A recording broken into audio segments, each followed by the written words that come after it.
Well, let's stay with our top story. Baybars Örsek joins us from our studio in Istanbul. He is the founder of a fact-checking website. Baybars, when you look at the stats from the outcome of this vote and the breakdown, what's your take on it? Hello. Yeah, as you said, it's a very narrow win for the campaign, the Yes campaign. And it looks like the debates and the talks about the nature and the healthiness of this referendum will be on the table for a while. So it's definitely one of the most important referendums in the Turkish history, and we will see the implications in the coming days. And when you were assessing the claims by politicians during the referendum campaign, what was your conclusion?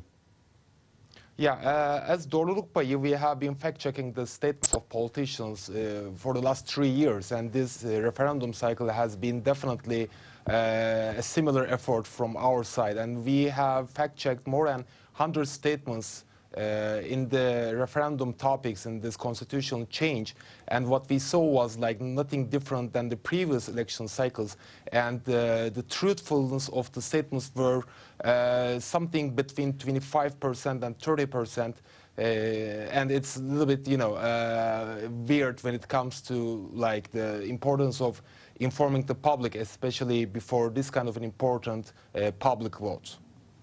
And you look at fact-checking claims by politicians around the world. How does Turkey compare on that front?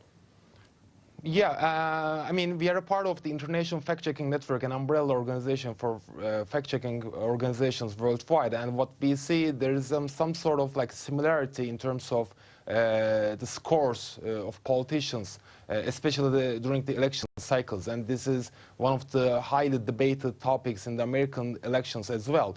And it is like not surprising that people are still voting based on their ideological and party-based affiliations rather than sticking to the truth. And this is probably one of the main challenges that fact-checking organizations worldwide are trying to tackle with. And in terms of this particular campaign, the referendum result has given sweeping news to the Turkish president.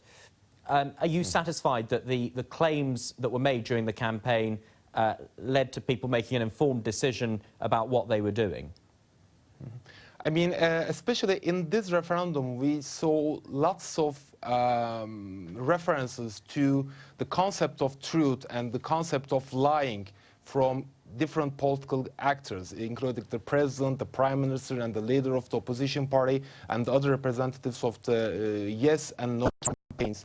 And the leaders tried to convince their constituencies by blaming the opponent parties, opponent campaigners, as not people who are seeking the truth and misinforming the public. And this has been one of the decisive factors in terms of making people's opinions. Okay, Baybars Örsek there joining us from Istanbul. Many thanks.